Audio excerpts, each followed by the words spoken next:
Well, here it is, the bottom of the hour. Let's go.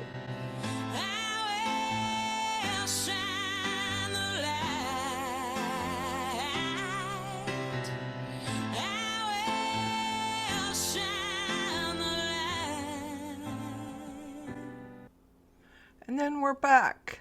Good morning, everyone, and welcome. Before we begin, I'd like to invite anyone who feels led to do so to join me in prayer. Heavenly Father, we come before you with such gratitude.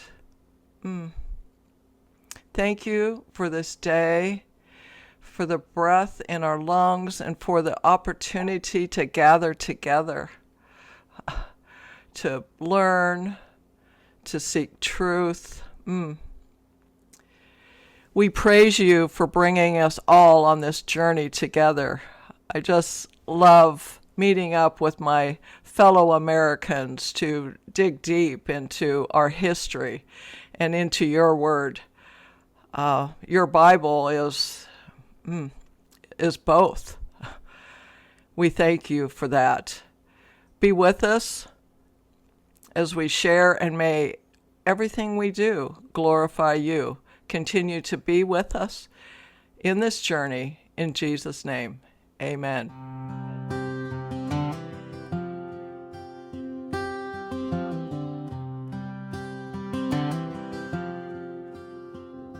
It didn't vanish, it didn't break.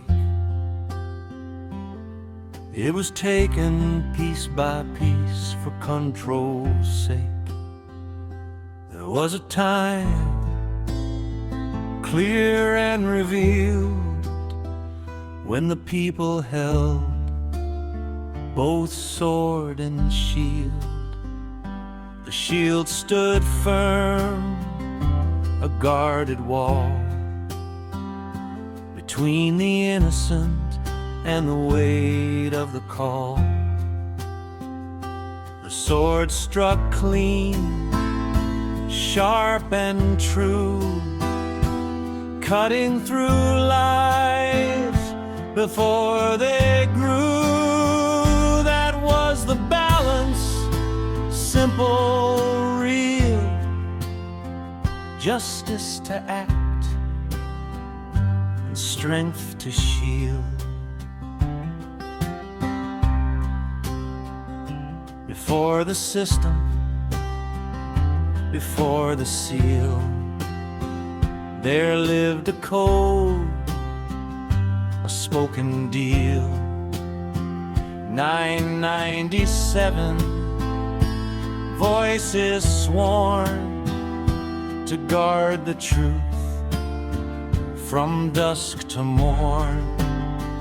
No innocent named, no guilty concealed.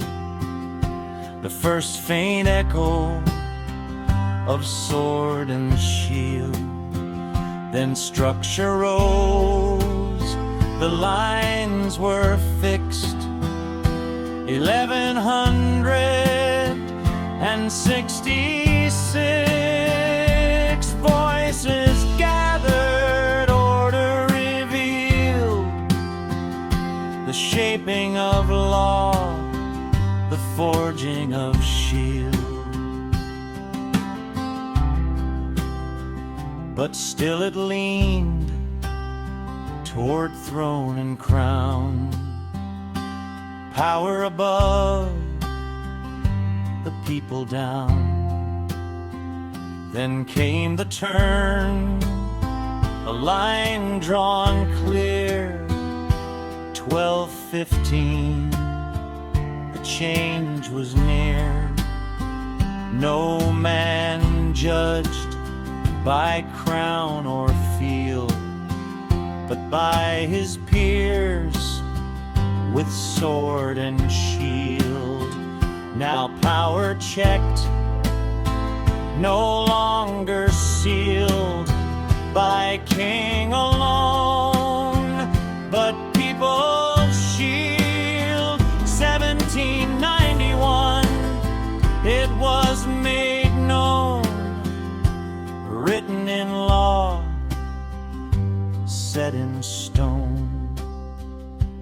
people would stand, no force concealed between the charge with sword and shield. But something shifted, slow, concealed, not all at once, not by decree, but quietly and gradually.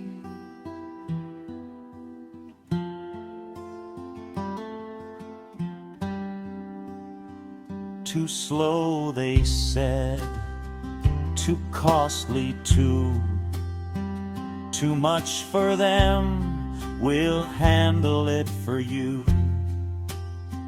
Too slow, too costly, too complex to wield, and step by step the truth was sealed.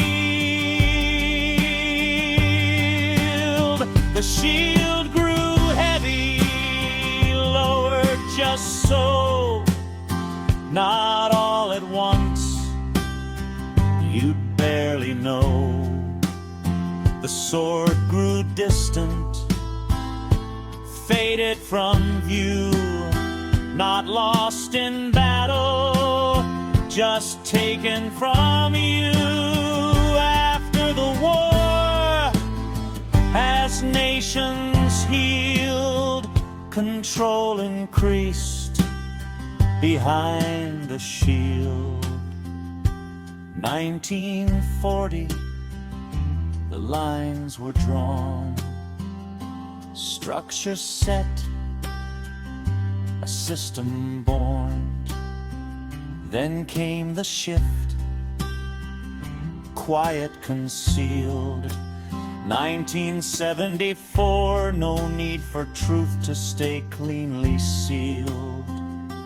1992, the line repealed, no need to show what might have healed. And the people still there, still real, but no longer holding the sword and shield. As it removed,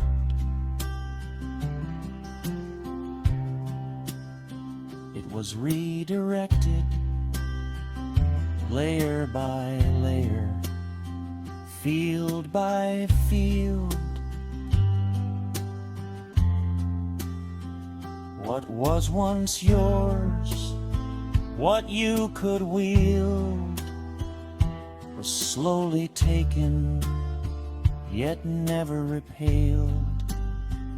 But hear this now, what's been concealed can be revealed. What's been forgotten can be repealed.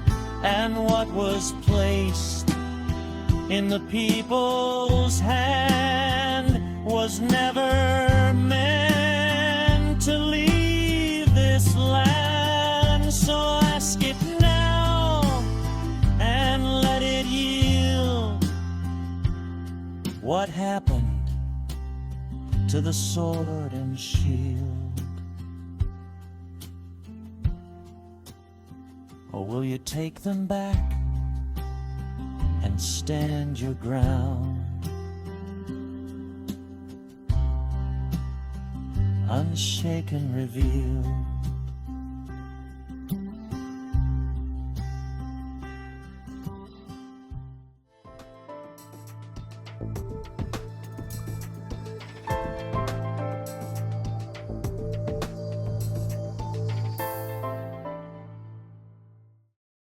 An investigation into the grand jury, now and then. This morning, we are going to walk through an investigation of the history of the grand jury, where it came from, and what it became, and why that matters. Most people hear the words grand jury and assume the system we have now is the same thing the founders preserved. It is not. What exists today is not the same in spirit, in function, or in independence as the grand jury that developed over the centuries and was preserved in the Constitution. So here we go. Let's walk through this clearly, step by step, investigation in order. To understand the grand jury correctly, we have to go back further than most people are ever taught. As early as 997 AD, under King Ethelred of England, groups of sworn men were required to report crimes in their communities. They were charged to accuse no innocent person and conceal no guilty one. This was not yet the fully developed constitutional grand jury, but it shows something critical. The idea already existed. Local men from the community sworn to speak truth, and that matters because the idea existed before the system was formalized. Then, in 1166, under King Henry II, the Assize of Clarendon is established. Now we have a system, a jury of presentment, men sworn to report suspected crimes to the crown. This is the first recognizable mechanism. But be precise here. This system served the crown. It was a mechanism of accusation, not yet a protection of the people. Then, in 1215, the Magna Carta. Now something changes. Power is restrained. Lawful judgment matters. Magna Carta is not just symbolic. It is a direction, limitation on authority. Clause 39 establishes that no free man can be imprisoned or punished except by lawful judgment of his equals or by the law of the land. This is the shift from ruler-controlled accusation to community-based judgment. This is where the foundation of the grand jury begins to transform from an arm of the crown into a restraint upon it. It introduces the principle that accusation must be grounded in the people, not imposed from above. That principle is what later becomes presentment and indictment. Without Magna Carta, there is no legal foundation for an independent grand jury. The system begins to shift from serving authority to restraining authority. Through the 16 and 1700s, grand juries operate with real independence. They could investigate on their own, refuse pressure, decline indictments. They were not controlled. They were a shield of the people.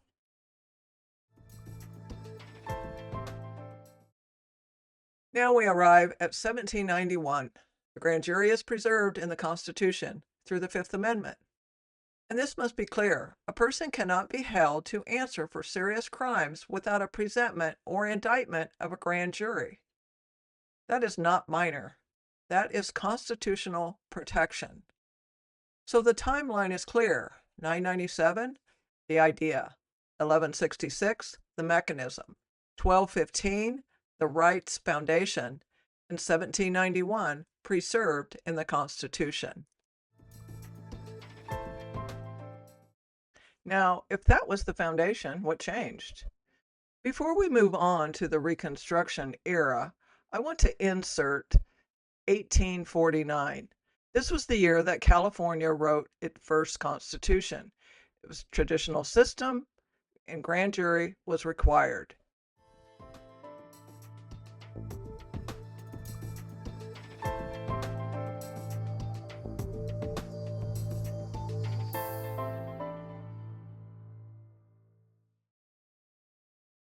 Now we move to the Reconstruction era of 1865 to 1877.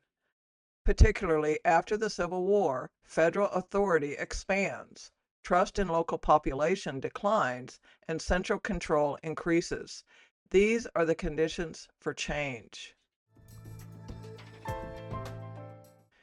Then, in 1879, California changes their constitution. And something very critical happens. Prosecution by information is introduced. What this means is a prosecutor can bring charges without a grand jury. The grand jury is not removed, but it is bypassed. And the reasons given? Efficiency, speed, practicality. This is not a small procedural change. This is a structural bypass of the people.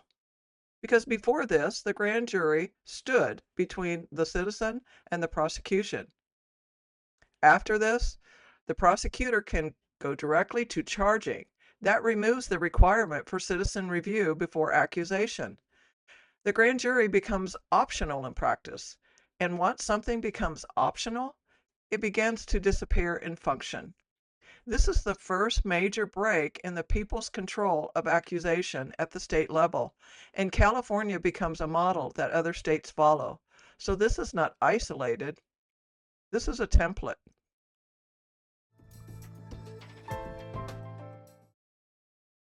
Then, in 1884, Hurtado versus California, the Supreme Court rules that states are not required to use grand juries. This opens the door nationwide. Now states can move forward without them.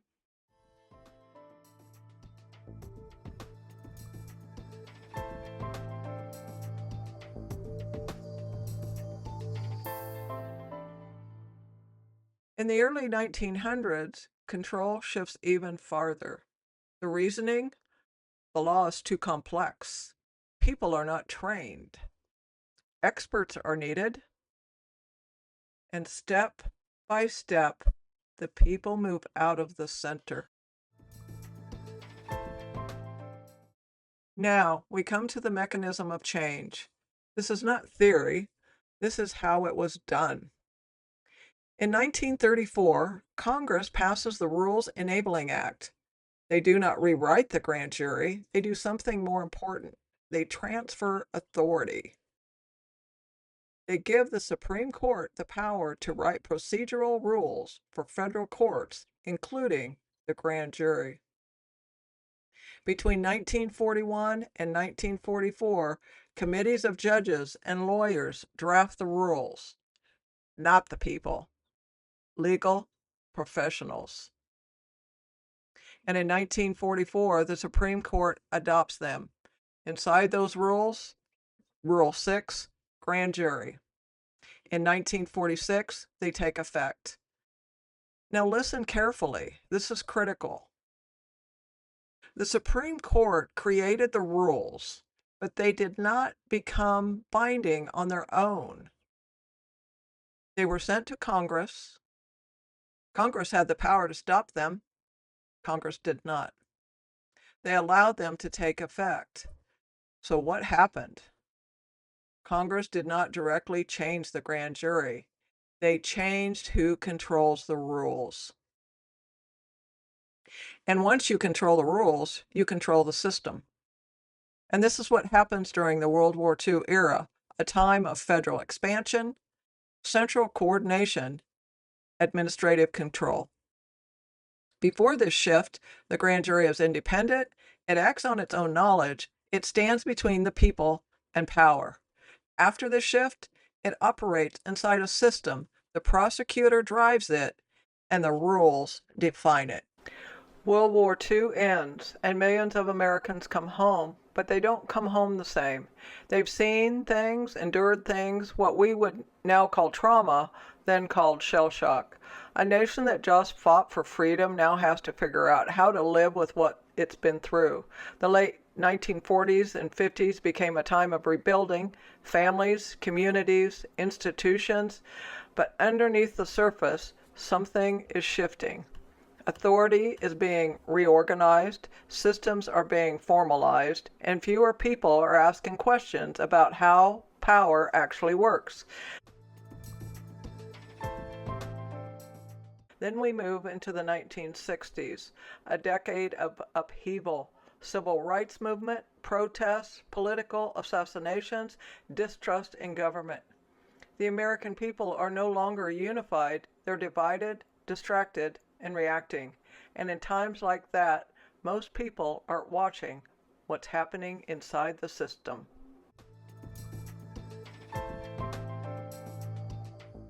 In 1974, we reached the lock-in. In United States versus Calandra, the Supreme Court rules that the exclusionary rule does not apply to grand jury proceedings, meaning even if evidence was obtained illegally, it can still be used in front of a grand jury. Now understand the impact. The grand jury is no longer acting as a protector against government abuse. It is now allowed to hear evidence that would be thrown out in a trial court. So the shield is weakened. The standard shifts from protecting rights to securing indictments. And because the grand jury only hears what the prosecutor presents, this strengthens prosecutorial control even further. The country is under pressure again. Watergate scandal has shattered trust in the government. Gas lines stretched for blocks during the 1973 oil crisis, and after years of conflict, the United States is still feeling the weight of the Vietnam War. Then something unthinkable. Richard Nixon resigns. The system is shaken, the people are distracted, confidence is low. And in times like that, most aren't watching the fine print. Decisions are made, lines are redrawn, and very few understand the long-term consequences. What looks like a response to chaos becomes a shift in how power operates. And that brings us to 1992.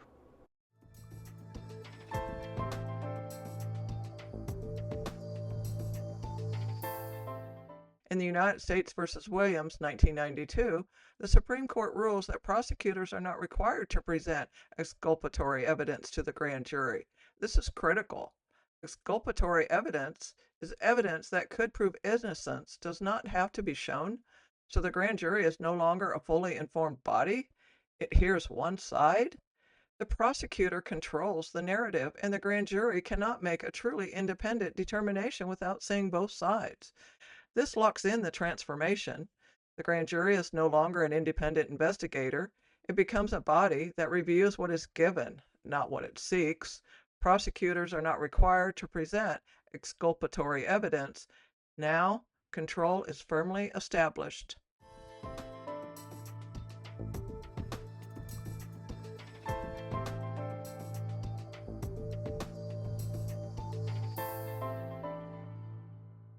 Let's step back and look at it. 997, 1166, 1215, 1791, 1849, 1865, 1879, 1884, the early 1900s, then 1934, 1944, 1946, 1974, 1992, step by step by step. So what is the simplest way to say it? Then the people investigated and the government answered. Now government investigates and the people observe.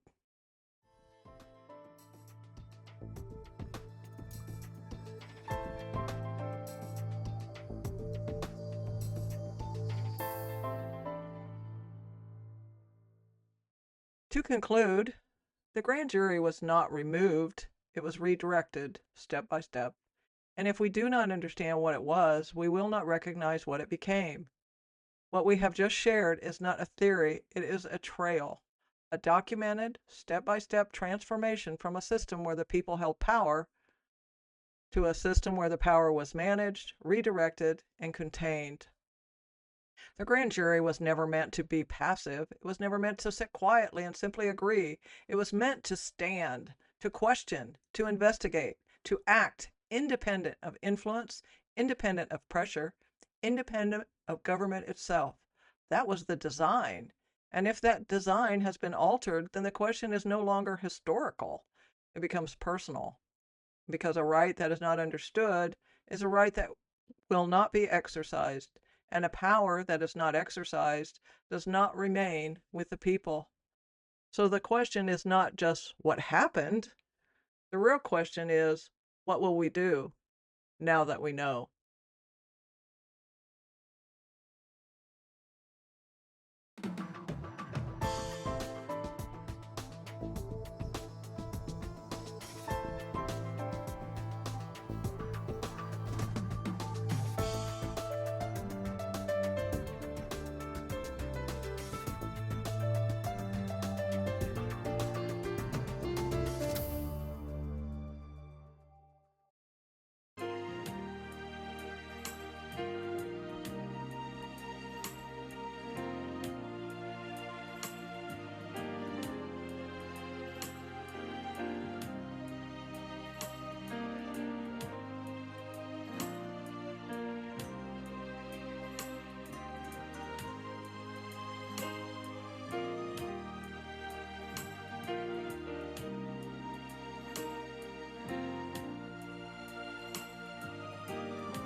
I just wanted to make 2 points here. First off, the very first issue with Ethelred in 879, 899, whenever it happened, what was the difference there?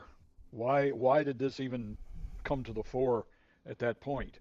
And the point I wanted to make was it's because the Vikings were invading the Anglo-Saxon territories. Ethelred had been defeated by the Vikings. The Vikings had ruled for a while, and then the people and the Anglo-Saxons, as well as the Viking settlers, were turning back to Ethelred, but they were going to put some conditions on it. My point, though, is that what changed is the Viking concept of uh, jury by their peers is the difference. The Anglo-Saxons never had that concept. That they were purely, you know, uh, kingly rule. When the monarch was in charge, the difference was, and I might submit that the beginning of the real English common law was this mixing between the Vikings and the Anglo-Saxons. And it was a Viking concept where you had a jury of your peers, and so that shield it didn't come from the Anglo-Saxons, but they imposed it on an Anglo-Saxon king, and he agreed with it. So the mixing of those two cultures is what's really brought all this up. And that's really cool that you brought that up about the Vikings because we look at the shield. You know, we when we think of Vikings, we think of the sword and the shield, don't we? Yeah, That they're running sure. around with their shield. Yeah, and it's they don't get credit for a lot of the political thought in our process. Yes. Yeah, Dale. Yeah, I was just going to, Penny, I think you did a wonderful job laying this out. You are Well, spot thank you. on this whole thing. And I just wanted to add to Martin and agree with him. The this whole thing started in England with the grand jury and English law, and that's where we got it from, and that we brought it forward. And I just wanted to say in 1934, where the big shift was made, in 1933, right before the shift was being made here, they took away a grand jury in England. They abolished it. It did not exist anymore. So that's when the big change started to be making here. Even though we had big change in the Civil War and Reconstruction where things are all out of whack, in 1933, when England did away with the grand jury system, where it was born and operated for 1,000 years, uh, that's when it started to change in a big way in this country, and then on up into World War II and McCarthyism, and then later on when they decided that the common people weren't smart enough to interpret the law, and we had to have lawyers and prosecutors. That's when this all changed, Hmm. uh, and then on up into the 70s and in the 90s with the Supreme Court rulings that you talked about. That's when this all changed. So I just wanted to kind of put that 1933 thing in there, why that England eliminated it. So, Well, that is quite interesting as well, Dale, that 1933. oh yeah, yeah, it was set up in a big way. Yeah, yeah, Let me. because and that's when the whole attitude about we got to have lawyers doing this. We got to have the prosecutors running the show, and I mean that's when the whole thing started to reverse, like you brought up about instead of being a shield for the people against government and against the local government and against the big government. And it's pretty much done a 180-degree on it. Was there anything that was shared today that surprised you that you did not know before? Yeah, the connection of the dots, that really brought it home. It showed how we have been infiltrated for such a long time, and our power has just been taken away from us without us even realizing it. And that's the way the bad guys work. What was Marbury versus Madison, 1803-ish? Yeah. You know, it's all of this illustrates what happens when the people are not vigilant. Because, Marbury versus Madison said anything downstream from our Constitution that purports to be law, Congress in 1834, that is repugnant to the Constitution, Congress in 1834, is no law at all and never was, void.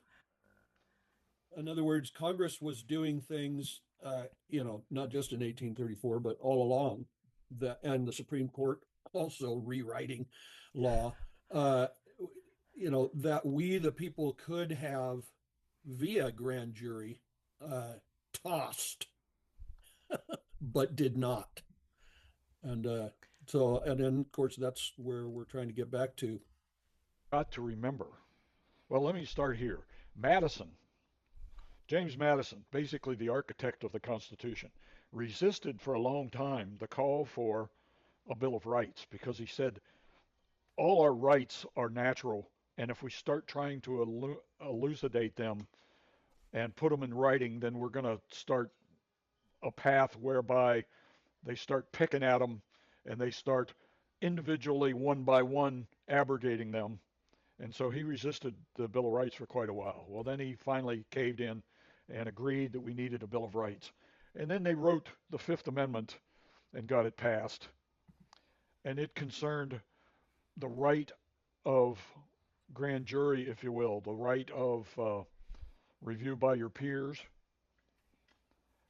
And it got enshrined into federal law.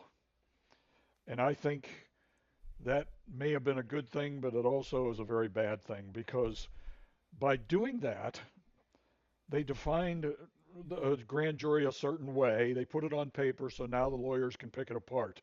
And it's on a shaky basis. We've got to understand that grand jury as a shield was based upon a jurisdiction, based upon a local group that grand jury representative. I don't see where that jurisdiction is anywhere clearly defined in the Fifth Amendment concerning a federal grand jury, and that's why they can pick it apart and control it so well, is because who are we, the people, that are under that jurisdiction? Everybody in the country? For every grand jury under the Fifth Amendment? I don't think so. And that confusion has allowed them to control it. We have got to be able to separate between the local grand juries, which are extra constitutional and existed well before, and our powers, our authorities as we the people are untouched by the Constitution. However, the cartel or the group, if you will, that pushes the grand juries at the federal level also pushed the negation of them at the local level, and they have changed the training to the point where we, the local people, don't understand or know our state laws, so they get away with it. And I think we need to make that distinction here as well. We're talking federal grand jury here. It doesn't directly apply to the local grand juries. Conceptually, it does, but systematically, it doesn't. And I just wanted to make that clear. I just wanted to say that as I was writing my song about the Rothschild infiltration worldwide, this video shows a lot deeper and a lot fuller picture about what was going on, and the fact that Rothschilds specifically intermarry and marry and change names, have children out of wedlock, and it's all done through the bloodline, not the name. So it would be very difficult to find information on where this cabal plan was going. Good morning, everybody. I was on a grand jury once, and it's my understanding now through all of this that on that grand jury, I still could have done investigations. Is that wrong? We could have taken that grand jury to task on our own. Depending on the state, yes. New York, and they're very vague about their grand jury setup. It's a lot of sub laws. It's not actually covered too well in the Constitution of the state, from what I was seeing. It's very vague. The problem is people's enforcement. You gotta have people behind you in solidarity, Sean. Otherwise, the court just rolls you over in the corner and ignores you. And everybody accepts it. I'm not one of those everybody's anymore. Right? Really. I wish I'd known this when I was on grand jury back then. It was real interesting. I would love to know what percent of people, my curious mind, understand what's being shared today and what is being taught at tactical civics. That a power lies within the grand jury and our Second Amendment with a constitutional militia.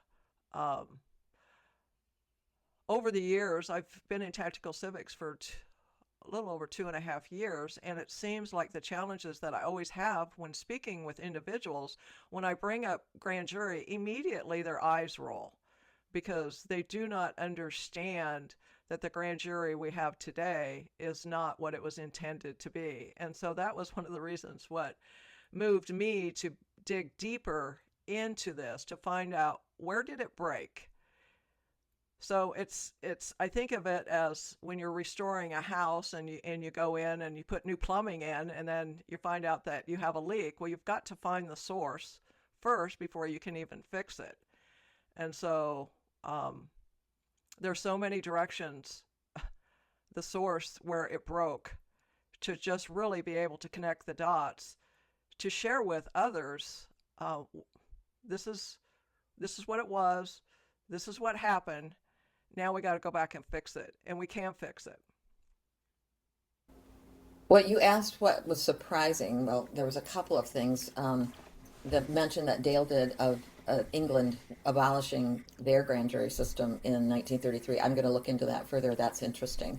But the other point that I did just from, when you asked me questions about the 1992 case, the Williams v. whatever it is, that we've used many times in David's books about Antonin Scalia giving the explanation of what the grand jury is supposed to be, an independent investigative body.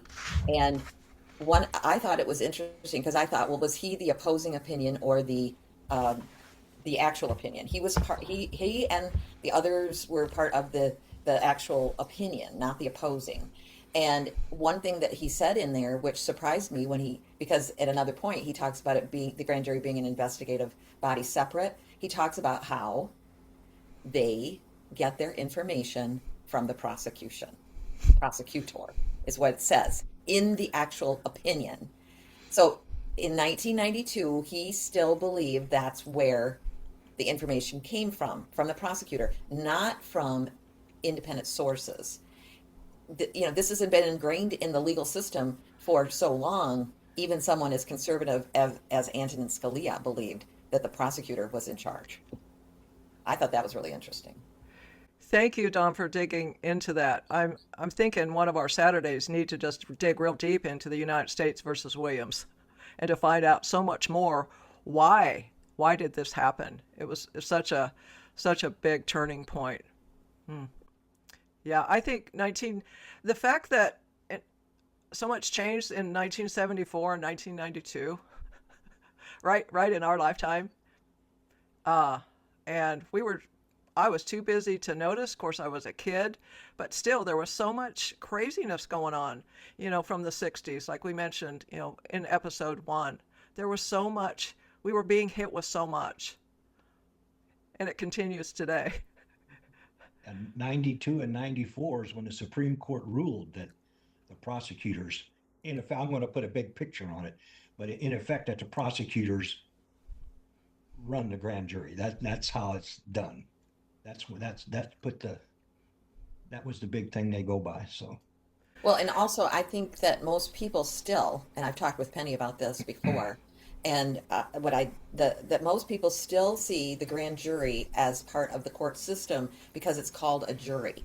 They are constantly confused that this is a way, and because we've kind of turned it into a thing of guilt or innocence instead of what it's supposed to be, an investigative body to determine whether or not it's okay to go forward with a prosecution or drop the whole thing, or even to examine the law that the person is arrested on or would be accused of breaking. They can investigate the law. And what Sean was saying too about not, could he have done it? Yes, he could have. And Carolyn in the chat also said something about how people are kind of afraid of grand juries. And you know what? That book, The Consent of the Governed, highlights a case where a man stood up, read the book on the grand jury in Florida, tried to institute how it was supposed to work, and was arrested for doing that. So that's what she's right about that. And I'm really considering doing a book study on consent of the governed because it covers things current. And even though it's based out of Florida, it could be anywhere in the whole United States, is the way I look at it. Just my opinion. Yeah, you can be arrested for trying to get on a grand jury. For volunteering to serve on one, you can be arrested because you're messing with the court if you do that. They don't want informed people, but on these grand juries because they're going to lose a little power. That's what it's all about. But you're right. The grand jury in your county is the highest law enforcement in that county. That the grand jury is bigger than anybody. One that is functioning, operating with proper authority when they know their role. Just that's it. That's how big it is. That's so very important about education. I cannot wait until the people have their power back and that they're teaching this stuff starting in kindergarten. You know, that we the people have chores to do, and let's make them fun. It doesn't need to be together. The yoke is light. We all pitch in. We can all do this. I get so excited to think about this coming back into our republic to hold these criminals accountable. Well, just think about the people, over a cup of coffee or over a beer in a tavern. This country was born over a beer in a tavern. That's, that was the meeting places, the common people. That's where this comes from. And I'm not saying we need to all go out and drink beer all the time. I don't mind that, but anyway, you're right. We got to have fun. This needs to be done with a little lightness of heart to get this done properly. Yes. It's serious, but we don't have to beat each other up over all this. The solution is there, and is it hard? Yes, but it is simple. Yes. Absolutely. And so many of us are members of Tactical Civics. We want to invite everybody to head on over to tacticalcivics.com. Check out Jeff Calhoun's video. See if that's something that God has put on your heart. We'd love to have you join us.